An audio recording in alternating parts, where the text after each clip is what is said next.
Emma, I'm making you co-host just in case, if that's all right. Of Okay, course. here we are. Thursdays at 11 a.m. are QT conversations. These are our opportunity to explore the big picture in tutoring, not necessarily to talk about the nuts and bolts, not necessarily to talk about marketing and getting and keeping students, but rather thinking about the pedagogy of tutoring, so teaching and learning and what works well in teaching and learning, and basically just pushing the thinking forward. And that's what I love to do with you guys, as you know. Many of us in this room join these conversations every week, and therefore we are sort of developing a shared thinking, and I feel it happening, and I feel that it's very, very powerful. There's a theme for the conversation, but there's no agenda. So please bring your insights, and feel free to unmute yourself, and share what you know. We've got a lot of wisdom in this room. So the topic for today is keeping your skills fresh as a tutor. And the reason why I picked that topic, well, there's a few reasons. You know that for qualified tutor, it's all about being safe, skilled, and supported. And really, that's the truth for all of us in whatever work we're doing. Want that for our children as well, for them to feel safe, skilled, and supported. I know my own children are really struggling in school at the moment, and I feel it at every level. I feel that they don't feel safe, and I feel also that the people around them don't necessarily have the skills and are able to give the support that they need, and that feels terribly, terribly painful to me. So that's my own personal disclosure about where I'm up to in my journey. But in terms of keeping our skills fresh, based on where our students are and where we are in our own personal journey as tutors, there are different needs. And I think one of the first things to point out, and maybe this is where we'll start, is the idea of leading your own professional development. So, those of us who have come from the classroom, and Jan, this might be interesting for you, those of us who have come from the classroom have had our professional development planned for us maybe 6 months in advance. Well, you're going to learn this thing. And that doesn't necessarily align with what the practitioner themselves actually needs to learn. So, working independently, you have this opportunity to access your own training or not. And so, I think the first question is, what do you do? How do you direct your own professional development if you are leading it yourself and not really answerable to anyone except your own sense of professional integrity? Tim, would it be all right if I started with you? Yeah, absolutely. So I read a lot. So I wouldn't say there's any like rhyme or reason to it. I've always been a very eclectic reader. I read something and then that sparks curiosity and then I read something else. So I read. I wouldn't say I read an enormous amount of pedagogy, but I do read a reasonable amount of it. And then I mean I'm pretty reflective about how I deal with the kids as well. I'm always thinking like, how could that go better? Or what metaphors came out of that I think would be useful? What did the kids say that I thought, I'd never thought that was going to be a problem before? So I keep lists of stuff. Sometimes just internal mental lists. Sometimes I write them down. It depends what they are. So things like common misconceptions, things that students have difficulty understanding that I couldn't imagine they would have difficulty understanding, places where students get completely the wrong end of the stick when you're trying to explain something that they just whatever they're envisaging in their head is just nowhere near where you think it is. Um, so I'd say a combination of like reading fairly eclectically, um, and really just like reflective sort of practice where I'm trying to think every time I'm teaching a kid what's good, what's come out of this, what can I use from this, what's gone wrong, why has it gone wrong, and I'll talk to the kids about that as well. I'll be quite open about it and say, look, what do you think's working, what do you think's not working, how can we make it so that it's easier for me to understand when you don't understand things. That That's is about it, really, I think. incredibly rich answer. Thank you. So, some of the themes that you've brought through there, and I hope that we'll explore each of them in turn. That piece around eclectic is it's partly the lifelong learner, isn't it? It's partly learning for its own sake, and then it's the broader base for your own subject knowledge. So it gives you far more context in terms of your own tutoring. Remind me what your subject is, Tim. Sorry, I teach A-level biology, but I've taught lots of different subjects in my life. I've taught biology, geography, geology, environmental science, statistics, all sorts of different stuff. So, but at the moment, it's basically A-level biology. I got it. All the green ones. In my brain, there's all the All the subjects. green ones, yeah. The room full of hippies, basically. And then that idea of reflective practice is of course the key point here. As a discipline, as a mindset and way of being, asking yourself the questions of what worked well and how to improve are where we need to be. And I think I'd like to explore in a minute what holds us back from being in that place, because I know, Dee, you and I have spoken about how difficult it is to be reflective. So maybe we'll come back to that. But that further point, Tim, about asking your students, I think is important as well, right? And giving them the metacognitive skills to actually reflect on what's worked well for them and what the learning felt like and looked like, rather than just being in it. Taking that step back is really powerful. And finally, I think it is no, I've lost my thread again. Okay, Sue, over to you. I'll find it. I always find it. I spend a lot of time on open learn courses. I find the OU's free courses are really useful. And even when it's on a subject that I'm fairly confident that I know well, you get links to all sorts of resources that then have links like Tim. Something sets off a chain reaction. So I do that a lot. And I think I've said before, I've got a couple of children who are teachers, discussions about what's going on in the classroom and discussions on CPD, that particularly my daughter who works in a special needs school. So strategies and techniques for, it's just allowed me to expand and feel more confident with a range of special needs tuition. I think that that word confident is really important, isn't it? Because really that's one of the main benefits of continually skilling up, is the confidence that it gives you and then instills in your students. And that's genuine confidence, because it's based on knowing that you can do a good job. That thing about learning from your children is so yummy. And we've said before what a good thing it is that you must have role model teaching in such a way that your children wanted to go into it. But learning from others is something that we do in the QT community all the time.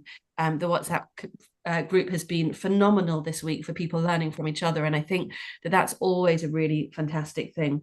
I wonder about Open Learn. I think I am reflecting a lot on the power and the limitations of online learning at the moment. And I'd love to hear your thoughts about what works well in online learning. Well, I did 2 degrees online.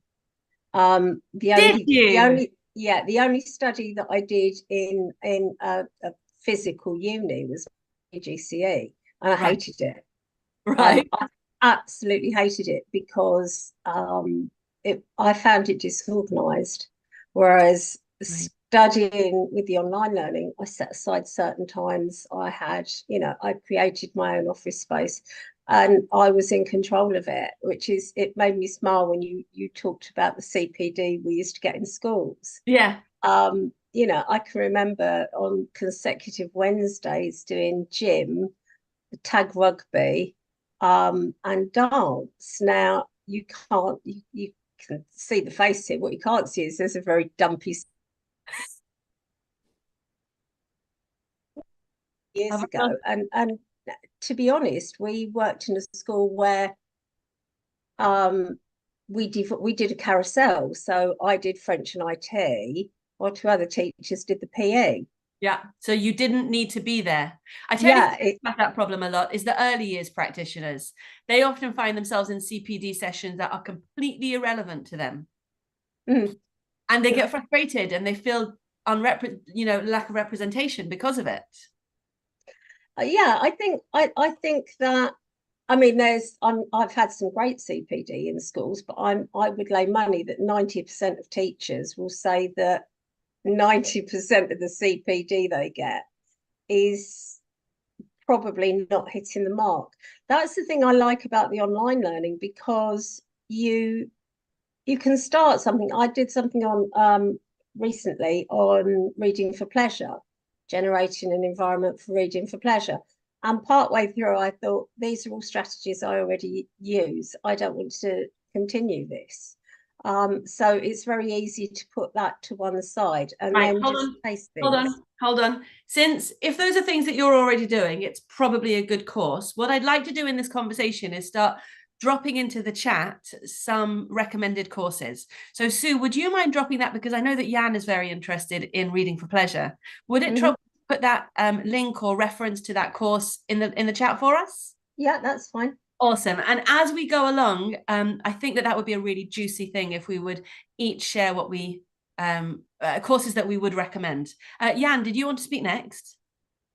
Yeah, I wanted to recommend a course on Coursera. If anyone has used that website, it's called How People Learn. Okay. I feel like it's something that schools, in an absurd way, they don't teach students how to learn, but that's such an important skill you need to learn first in order to learn other knowledge more efficiently.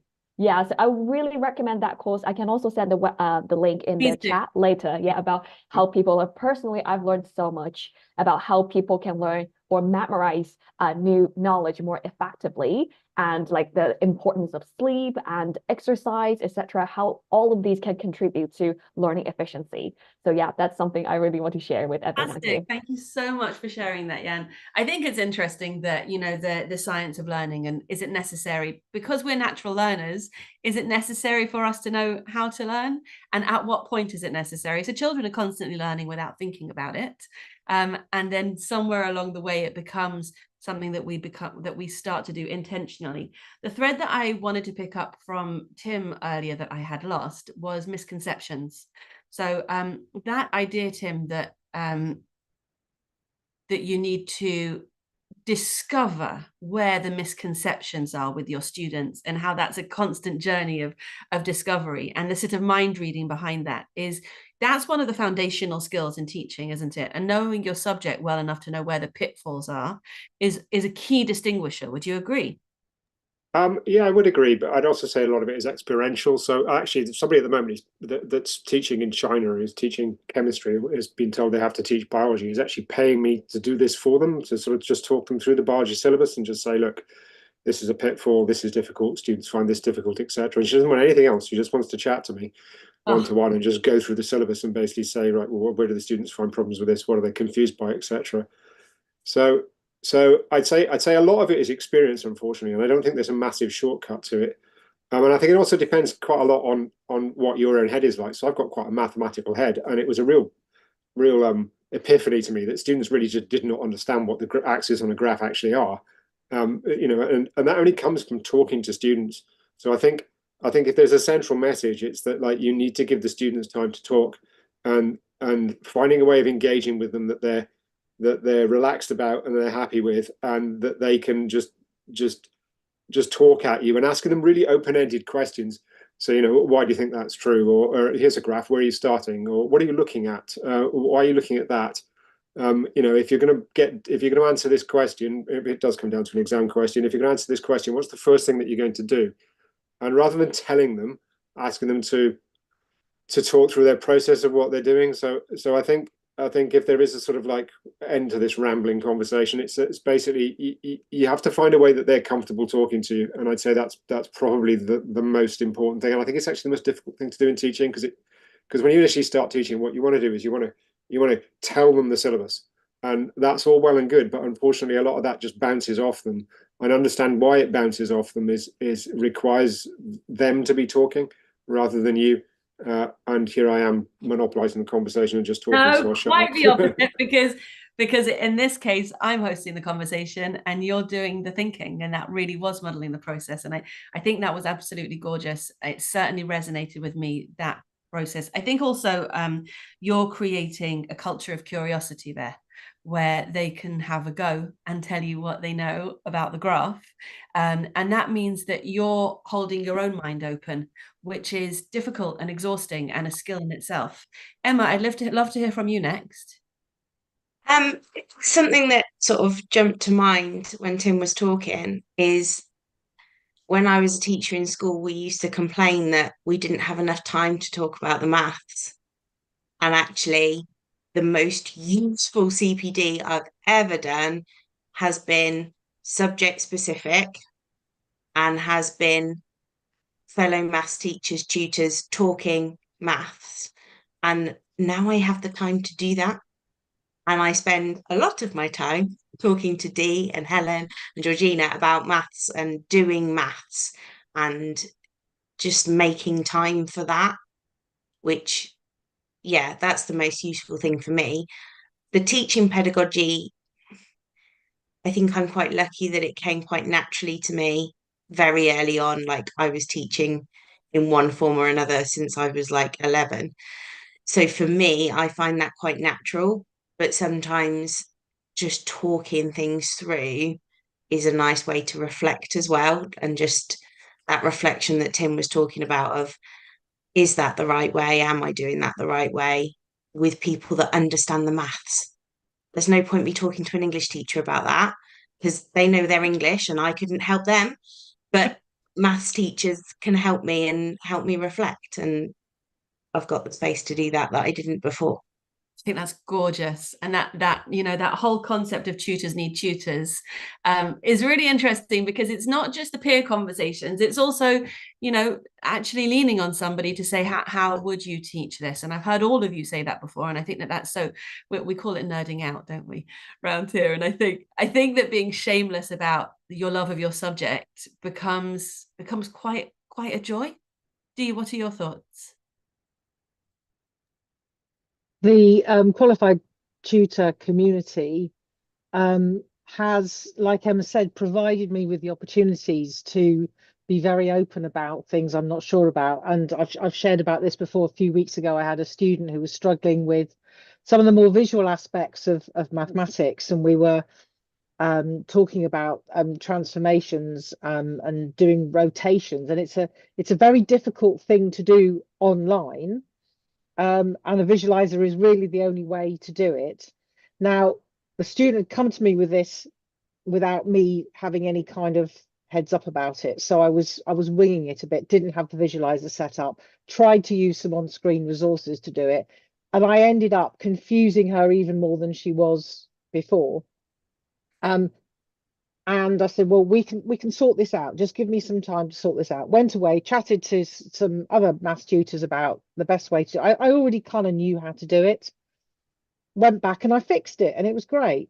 Helen's maths hubs that she's been running, she did the third session yesterday, and we did a bit of nerding out about proportionality. When is it first introduced? How is it first introduced? What, even if we don't use that word. And it was a really valuable session, because it sounds really kind of basic, but we were able to really unpick the problem and share ideas. And people who hadn't really thought about it in that way, you know, light bulbs were going on all over this. Well, they certainly were for me anyway. So Qualified Tutor has given me that opportunity to connect with maths tutors and to be unashamed about the things I don't know, to be open and vulnerable, and I know that the things I've shared have helped others. That's and right. The things that they've shared have helped me, and it's just been the most wonderful community to be involved in. You know, and that alone is worth the money that I'm paying you guys for this. So thank you. My pleasure. Thank you, Dee. I feel like you know, holding space for community and for conversations really is what we do here. And I think Liz is absolutely right that there's a lot more maths conversations happening in QT at the moment than English. And I think we should address that, because I could talk about books all day long with you, my darling. So let's make a plan to do that. That's actually how the book club started. I am curious though, why do we have more vocal maths tutors? And whether it's something about maths, or whether once we had a Helen, then we started collecting other vocal maths tutors because they sort of gravitated to each other, and eventually we will balance out in the other way. What do you guys think? Do you think the mathematician's allowed? I'm really surprised about that. Liz, we've not heard from you yet.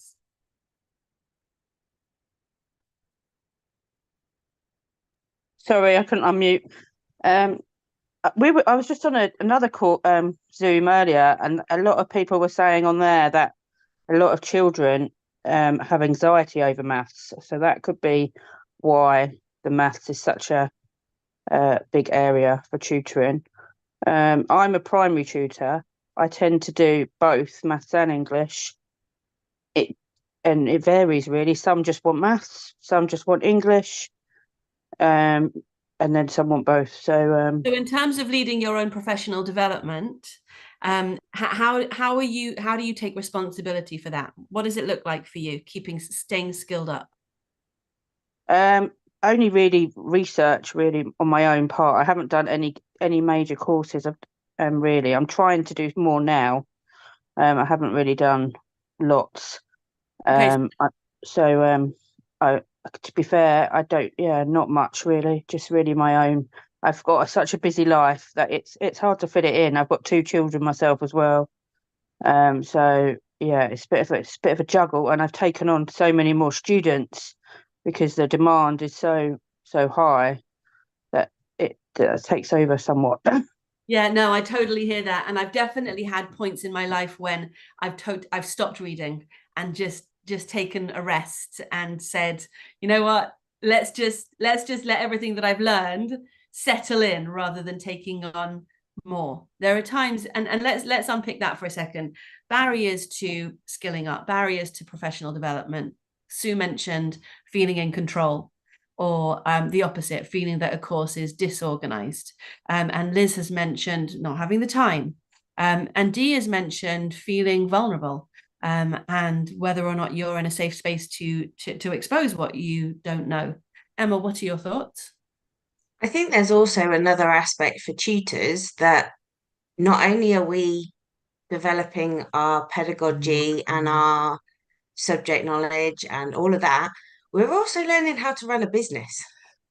And a lot of my capacity at the minute, my professional development, has actually been on the business side of things. And I don't know whether that's because I feel fairly confident in my subject knowledge, but actually the need of my business at the minute is my business knowledge. And therefore, I don't have the capacity. And the hubs that Dee mentioned has been great because it meant I've carved out time for it. But actually, day to day, my time and my capacity and all my energy has got to go into the business learning because it's new. Which is so great because you're in control, and you're noticing your own needs, and that's where you're putting the attention. I wonder what would it look like if our students were able to do the same. Do you know what I mean? To guide your own learning in that way and say, you know what, I'm confident over here. This needs to be boosted up. Once this is up here, I'll take this and do that with it. Right? It's what I encourage them to do. Even when I was in school, I was naughty, and I'd sit at a parents' evening and go, "You're doing really well in maths. You're not doing so well over there. Maybe spend more time revising your English." Or I'd say to them, "You don't need maths for where you're going. As long as you pass, it's okay. You're allowed to go and spend your time on the thing you're going to develop in the future." Yeah, Well, a bit being naughty. sensible in that way, do you know what I mean? Giving messages that are sensible makes all the difference, especially when you're saying you can trust yourself, you can trust your instincts to guide your own learning. Have you ever had the argument between being a generalist and being what's the opposite? Specialist? There's a lot of thinking about whether in life we need to be generalists or we need to be specialists. And there's pros and cons on both. But, you know, the way I heard a Seth Godin blog recently, he was saying, I do not need my dentist to love literature. It's irrelevant to me. I just need them to be really, really good at dentistry. So there are sort of two. Sue, are you coming in twice? Has she frozen? She's frozen. So there's sort of an argument on the one hand for being a specialist and being obsessed with your subject, and then on the other hand for balancing out and having the skills in all the different disciplines that you need. We're talking about barriers to professional development. Surely there's something about access here as well. I know that when I arrived in the tutoring world 4 years ago, there was a lot of conversation about tutors don't have access to professional development. What are your thoughts there? Yeah, I'd say that. I don't think that's true. I think if you've got some curiosity and you've got a bit of spare money to buy some books and you're prepared to dig around, I think you can lead yourself. You know, it's like the same ideas come up again and again and again and again because there is a research evidence for a limited number of what I would call universal ideas that apply to all teaching situations. And those you can find anywhere. I think the thing that's difficult to find, and I think when a community like this is particularly helpful, is those things that are specific to the subject that you teach. And I think oftentimes those are the things that are difficult to get hold of. So, you know, how do I teach this bit of maths? What are the common misconceptions in students in this bit of thing? But you know, if you're interested in sort of broad scale pedagogical ideas, it's everywhere. You can't avoid it. It's very easy to get hold of. But if you're interested in what how do I teach this particular subject to this particular age group, that's a different kettle of fish altogether. I don't think that's any better in schools. I That's think really interesting. That's a problem everywhere. Jenna, who was in this meeting before and dropped out, I hope that she will come back in, is focused on home education. And I do think that it's as much the how of teaching the curriculum, right? And how and the ways in which tutoring is different to teaching that maybe are itches that haven't, you know, subjects that haven't quite been explored yet. My book, which is coming out this summer, is going to delve deeply into that. You'll be glad to know, because what a shame would that be if it didn't.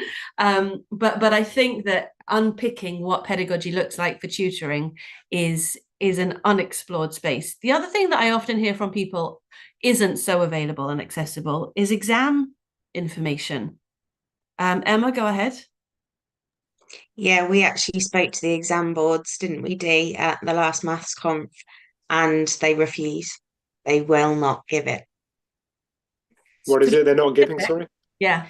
They won't give access to, so like, for example, Pearson have what's called a maths emporium that's got every past paper on it. It's got the exam reports. It's got like shadow papers. It's got like everything you could possibly need to help with an exam, half of which isn't accessed by teachers because they don't have the time to access it. And you can't access it as a student and you can't access it as a tutor. What do we do? I don't think there's anything you can do because their argument is that if they give access to us, it gives students with tuition an unfair advantage. So then I don't think they're going to change that stance, no matter whether we agree or disagree.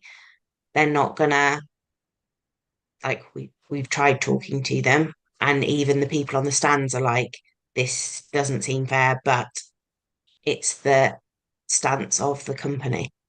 It's very, very difficult, that argument about unfair advantage. We want everybody to have an unfair advantage. We want all the children in the land to have the unfair advantage, not the opposite, not kneecapping half of them to, you know, that's just not what we need. My 16-year-old went off to his English language paper 1 today. And he had a little revision card in his hand as he was in the car. What did the revision card have? It had planning for the exam paper. It said, question 5, 45 minutes. Question 1, 4 minutes. Like this, all the way down. Had a planner, showed him exactly how to plan his essay. And I thought to myself, I actually said it to him, you know, Andrea, who's working with him, has given him this gorgeous structure and has told him to go directly to question 5 because that's got half the marks in it. What about every other child who hasn't been told to go to the back of the booklet and start there? What an awesome strategy, and how gutting that not everybody knows it. Why did they number the questions so that 5 is at the back of the book if that's what the children should start with for their strategies? That's an unfair advantage. I don't think that's anything new, is it? It's, you know, there's always been teachers in schools who have understood the exams and the curriculum better than others, and there's always teachers that have taught students exam technique and some that haven't. So I just think that's another reflection of the same thing, really. I don't think it's anything particularly different. And as, like, you know, getting hold of past papers, to be honest, the example that I use, I don't have any problems with. I have recently started dealing with IB, and they're dreadful. It's like none of this stuff is accessible at all. It's like you have to pay for everything. It's terrible. It's usually the most recent papers you can't get hold of. So when they do a mock, you can't actually see the paper when they come back and want feedback. So we can't get at the minute, we can't get the November 23 paper from any exam board. Do you not ask them just to, do you not just ask them just to share what they get from school? Because school presumably will give You them would the have marks thought when they so, go but through the it. schools then say they're not allowed to bring it home. Really? My local schools won't allow the children to bring the actual paper home, but they will photocopy it. Yeah, we've Which, suggested that as well. I mean, it just makes it's a no-brainer, isn't it? Because you can actually look, you target exactly what where the children's weaknesses are. Get the students to take pictures of it with their phone. Sorry? Get the students to take pictures of it with their phone. Just cheat, you know, Their just phones aren't shortcut it. allowed That's to what I be do. seen, Tim. That's what I say to them. I say, look, if their they won't phones share are it with you, seen, just their take phones are pictures. confiscated. Oh, no, you need to train them better. So this anxious 16-year-old of mine was doodling at the end of a paper last week, and they accused him of cheating. He was doodling on his hand, and they had to read his hand and read the paper to make sure that there was no correlation before they would let him go out the room. This is somebody who struggles with anxiety and was anyway in a small room. It was the last thing he needed. So anyway, we know that the systems need improving. Let's talk about what skilling up will look for us next. So this year we've spent a lot of time talking about AI, haven't we? And what that's going to do for us in the future.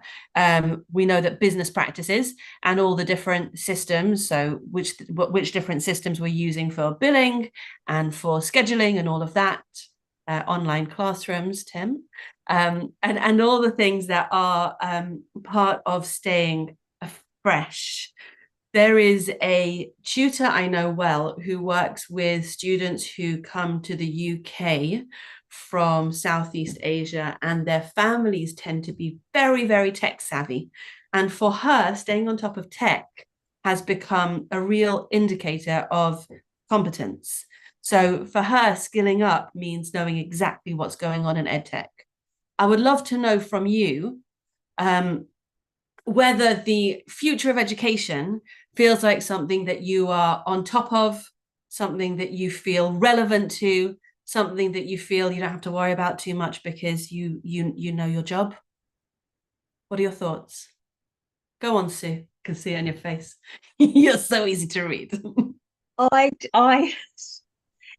I'm too old, to be honest. I'm not going to be doing this long enough that the job is going to change beyond recognition. I think the one thing AI can't do that we can is model the thinking process and read the child's face and know when to stop and say, let's have your input. If I were 20 years younger, I would put in the effort. But do you mind if I ask you, are your daughters? I think my son, I think, it probably is more aware of it. My daughter is in a behaviour school, so again, that face-to-face relationship is where most of the learning comes, and I don't think when you've got children with acute anxiety or learning difficulties that I don't think it's ethically sound to hand that over to AI, to be honest. Yeah, so that's really interesting. So in terms of skilling up, we're saying that AI in terms of future education, AI might not be relevant, but inclusive practice certainly is. So I think the thing is, as tutors, we need to know who our clients are or what clients we want to attract. And if I was doing a STEM subject, I would invest much more in it, but I don't intend to. Anyone else in the room? What are your thoughts about staying skilled up with the future of education? Is it intimidating? Does it feel possible? Do you feel relevant? I'm not convinced that it's the way forward. From my point of view, my own business, it's like, what I do is I speak one-to-one with students, and I try to make sure that they talk at least as much as I do. And that is a skill that no computer is ever going to be able to do. And in some ways, I'm selling that. If what you want is for your student to be in a class of 30 students that are taught by an AI, brilliant, or fill your boots. But that's not the service I'm selling, and it never will be the service I'm selling. And it seems to me that as things become increasingly automated, actually speaking to a human being starts to become more and more of something that people want. So, when was the last time you rang up the bank and ended up speaking to a machine when really what you really wanted to do was to speak to a human being? I don't think it's going to be any different. I don't think it's going to be anything different in education. What an example. I think that there is money to be made, there is a life to be made, and you could argue about whether this is exclusive or whatever. And frankly, I don't care. Where there will people that will want one-to-one attention, because one-to-one attention from a human being is the best thing it can be, isn't it? It's like, some of the tech is really useful. I use it all the time. I use AI every day, but I use it to edit stuff, and I use it to summarize stuff, and I use it to make resources for the students. I'm not using it to teach with as such, because they're paying to speak to me. They're not paying to speak to a machine. Okay, Emma? Did it not come back to last week's conversation? It always does. It's the same conversation, my darling. Go on. Same conversation every week. And relationships. No Yeah. computer is ever going to have that relationship. And that's what Tim's talking about. It's the relationship that makes the difference, that essentially is what they're paying for. So this is what it occurs to me then. We're actually leaning into our point of differentiation. And we're saying, this is what AI can't touch. This is what our luxury is. This is what we really do here. And that becomes really very interesting and feels even more valuable. It's almost like you look almost even more confident with AI as your counterpoint. What are your thoughts?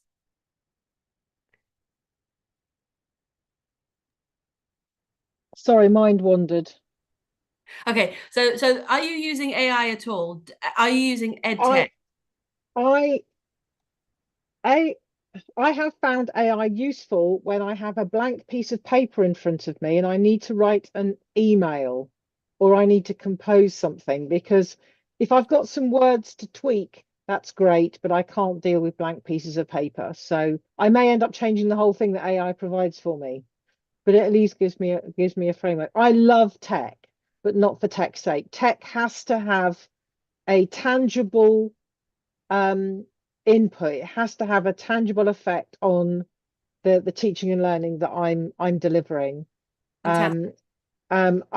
Yes, and the shiny things, yes, we want the shiny things, but if the shiny things don't actually make a difference to the learning outcomes of my students, then I'm not interested. I am intimidated by the amount of tech that's out there, and I do worry about, am I keeping up to speed with it? I have only today decided to delve into the Meta Business Suite thing in terms of doing posts and scheduling and connecting Facebook and Insta and all that kind of stuff. So it's more to do with the tech on the business side, I think, than the tech on the teaching and learning side that worries me and concerns me and makes me anxious. I'm seeing that. I'm totally seeing that. And I think it's really helpful that you just brought in those words about intimidating and anxious, because I do think that's true. And I think that, if I was speaking with a less confident bunch of tutors, I would be seeing more of that. In this room, what we're saying is, I know exactly what I do. I know exactly what my values are, and everything else, all the tools I use have to align behind that. I wonder about the students. So I wonder about, will you be able to stay relevant when what you're teaching your students is how to use AI to write an effective essay? Sue? I'm not teaching my students to use AI to write an effective essay. Someone's going to have to, because in 3, 5, 8 years' time, that's going to be the job. That will be the time when I decide to call it a day. As far as I'm concerned, my job is to teach communication skills. And AI is the communication tool. I have to get the door. He's just come home from his exam. Hold on. As far as I can see, you need to be able to communicate verbally and without the use of a computer before you can use AI effectively. If you can't do that communication without the technology, then I don't see that I don't see it has any value. Yes, I expect that there will come a time when that's what's required to pass exams. But I think, and just from hearing you say it, and Emma, I wonder whether you're on the same lines here, it's the same as the relationship between a calculator and maths. It's a tool. It will be given its place, but it doesn't replace mathematical thinking. AI won't replace literacy and communication. Is that where we're going with this? That wasn't where I was going. What I was thinking was the way you talk to AI, you're supposed to talk to it like a human. Well, if you don't know how to communicate like a human, then AI is useless to you anyway, was my first point. And my second point was, we're talking about using AI in exams and passing exams and stuff. They haven't even caught up to the current technology. So I'm not worried about AI in the real exams because it's like 50 years away, because everyone types now, and yet we're still not doing typing exams. So the exams haven't caught up with the current technology, let alone AI. Endlessly sensible, Emma Harper. Absolutely brilliant. And it brings me to my last point, which is mental health and coaching and inclusion and well-being. So we've spoken about the importance of subject-specific professional development, and how helpful that really feels like it is when you can break your subject down into its smallest pieces and nerd out with people who care about your subject. And we've spoken about best evidence-based teaching and learning and how available that knowledge is now, which is pretty awesome. And Tim mentioned the teaching and learning toolkit from the EEF, which is absolutely the best resource for teachers and tutors. But finally, supporting our young people today, and we know because we're working closely with young people, they do struggle with communication. They do feel locked in. They are constantly immersed in social media, and they are struggling to build relationships. And that's what their world looks like. Do you feel currently that you have the skills to support them in that way? Is it your role to support them?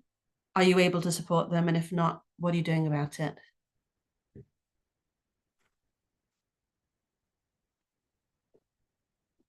I'd say that I think part of my role is to help them deal with the difficulties of learning a complicated subject. And part of that is, of course, learning to deal with themselves as much as anything.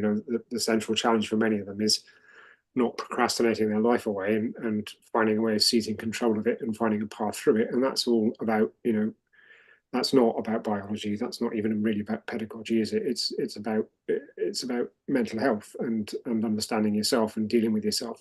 So I think there is a large part of that in my job, but it's a tool to achieve an end. I don't think it's my job to act as a mental health practitioner. That's not what I'm trained in. That's not. I mean, I'll be perfectly frank, it's not what I'm interested in doing either. But you can't do the job without doing that. And often when students come to see me, the first thing you need to do is just get them just a little bit more relaxed about everything, because they're so stressed out. Because if they come to see me and they're paying me silly money an hour, then it's the wheels have come off the bus.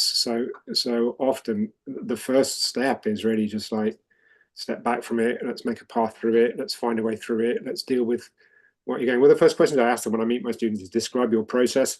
And really what I'm looking for there is like, is there a pathway? Do they have an idea of what they're doing? Do they have a way of fighting their own demons? Or are they just like losing every time that they're up against their own anxiety? So I think, again, another long rambling answer. I think the answer is yes, but as a tool to do something else. Tim, you're an absolute gem. There's so much in that. Who else wants to dive in here? Okay, so I'll have a go. I think that your point, for me, it's rehabilitation for learning, isn't it? The first thing, that sort of, okay, deep breaths. And that idea of finding a path, it becomes really, really powerful, because it's those first steps along the path that help them to learn that they can make progress again. But I think that knowing what kind of a student we're working with, what our interest is in terms of, Sue said, attracting the students that you want to work with. So there are some of us who really want to be coaches with a little bit of subject, and there are some of us who want to focus on the subject with only as much coaching as is necessary. And that is becoming part of the balance here. Emma, I'm quite mindful that you've got quite an interesting balance there. Yeah, like I believe that as a tutor, my role is different to how it was as a teacher, because I now have the capacity to do a little bit more of that coaching. And I seem to draw in the children that need that somehow. I think it comes down to the USP and what we want to do, and then they are drawn to us, aren't they? Right. So I do tend to have the students who are lacking confidence more than anything. Like, yes, okay, they still need the subject knowledge, but the confidence is the big thing. And I had a conversation with a parent yesterday and said, yes, you're coming to me for maths and English, but equally, when you're talking to me about your daughter, that's not actually what she needs. What she needs is a boost in confidence. What she needs is to be able to ask those questions in school that she's not asking now. And that's why she's got a lack of knowledge, is because she's not engaging in school. So if we can coach her through that, she will get more out of school. Fantastic. And the parent was like, oh, I never thought of it from that perspective. That makes total sense. And I'm like, yeah, it's not just about the content. Yeah. And the supporting of parents, you know what? Do you feel skilled to support parents? That's a whole nother minefield. Emma, go on. I can see that you've got something there. I feel more now. I feel like, because I came off the call yesterday and spoke to my husband, and I was like, I feel like every time I have a conversation with those parents, I'm getting better at it. I'm learning how to coach the parents. I'm learning how to explain it in a way that they get it. And that is, again, where more of my capacity goes than on my subject knowledge. I'm thinking again about being a teacher and making these phone calls in the office with other people bustling past you to the photocopier, and right, and that sense that you're picking up the phone for a difficult conversation, which obviously is going to skew the conversation in that way. But the minute that you show up to coach parents and show them what they already know, Odette and I are talking at the moment about smart parents and having this sense of your own wisdom, and how helpful that can be. Jenna, I'm so glad you made it back. We're just talking at the end of this conversation about supporting mental health and well-being. And I was just going to call on Dee there, because Dee's doing a course in coaching at the moment, which felt big and scary when you signed up for it. How does it feel now? It's still a bit scary. I've actually started coaching people outside of the cohort. And I still feel like imposter syndrome is still a thing. But with the practice coaching I've had within the session, and I've done one session with another tutor who I connected with through QT, and the feedback at the end of that 1 hour session just blew me out of the water. And I'm thinking, well, actually, maybe yes, it's still scary, but actually, I am totally in the right place now, and I am going to be able to make life better for people, not just my students, but also other adults who might come to me. And I love what Emma said about talking to the parents. I've never really thought about needing to coach the parents, but she's absolutely right. And that's sparked a few ideas in my head about, perhaps that there's things that I can talk about. Yeah, but taking on the coaching is scary, because I was kind of dabbling, and I've got to the stage where I now know what I don't know, which is really scary place to be in. But I'm learning all the time, relishing it, diving in. And you can't learn coaching just by learning about the processes. You actually have to, get your feet very, very wet. It's a practice. Absolutely. Practice makes progress, and it's great. And I've submitted my second recording for feedback, and it wasn't perfect, which means that I'm going to get some brilliant feedback from it. And I'm excited about it, and I'm, you know, I'm very scared, but also excited about what openings this is going to provide for me and what difference I'm going to be able to make in people's lives, which is always a fantastic place to be.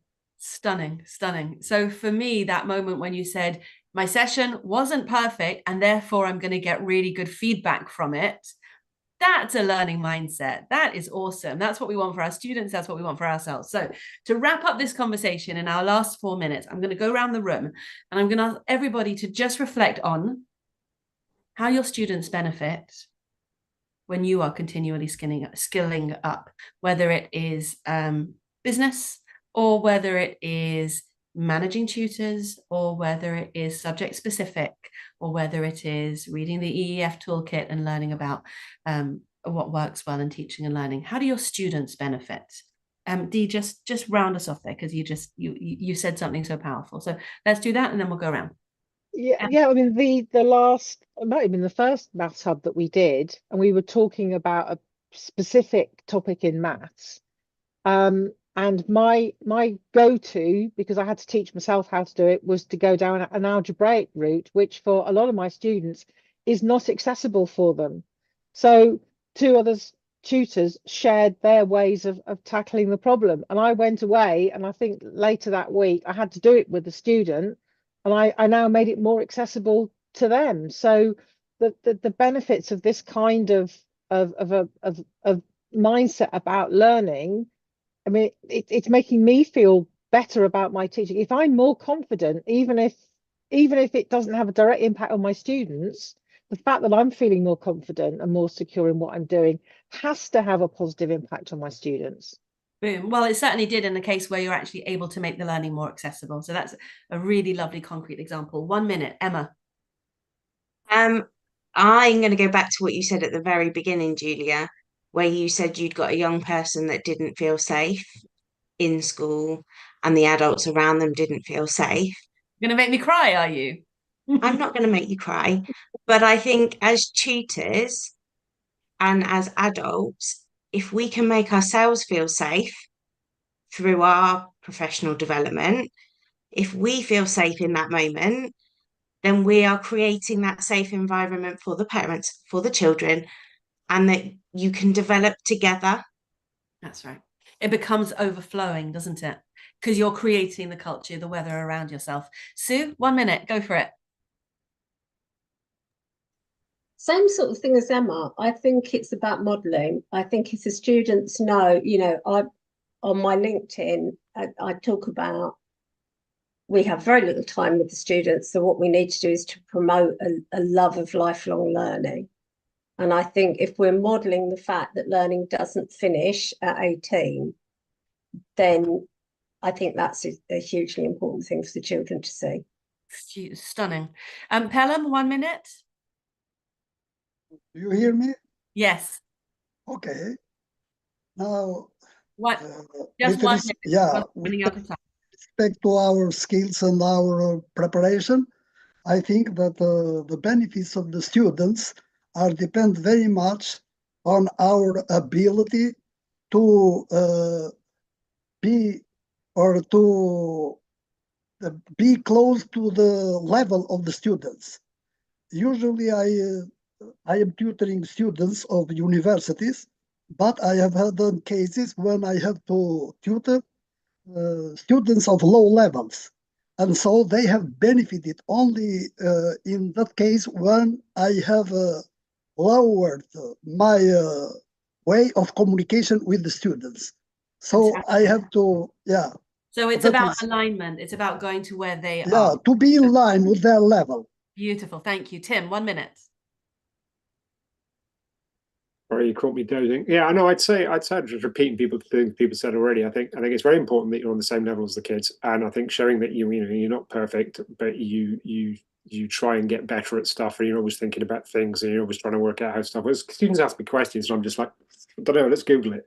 So It's just showing them that it's not a closed skill, that it is something you can get better at, that it is something that if you're open-minded and honest about it, you can progress in it. So I think it was Emma that basically said it. It's this idea of making them see. No, I think it was Dee that said it. It's this idea of like showing them that basically everybody keeps learning, and that's completely okay. And I deal with a lot of students with really bad perfection sort of syndromes. That I'm dealing with this client on Sunday who got 88% in an exam and wants 90%, and it's the end of her world.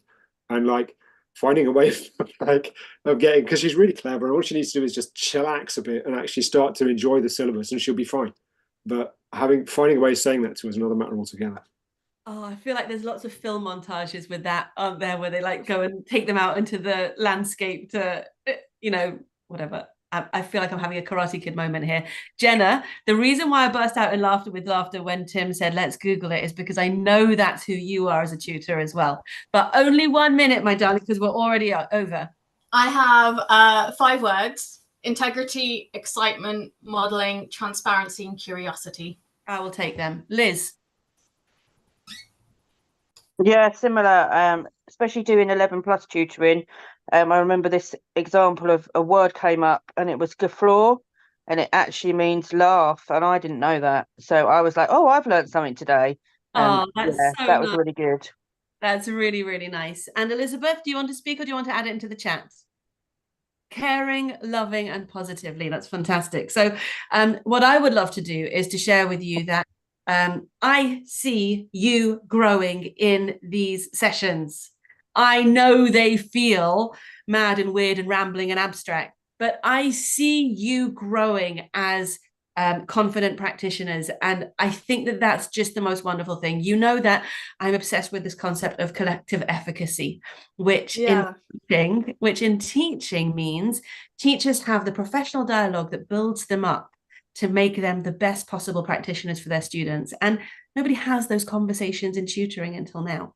So here we are building ourselves up as practitioners and going off into the next round of sessions during exam period with this real sense of what it is we do here. So I want to congratulate you. I want to wish good luck to all of your students at this very special time.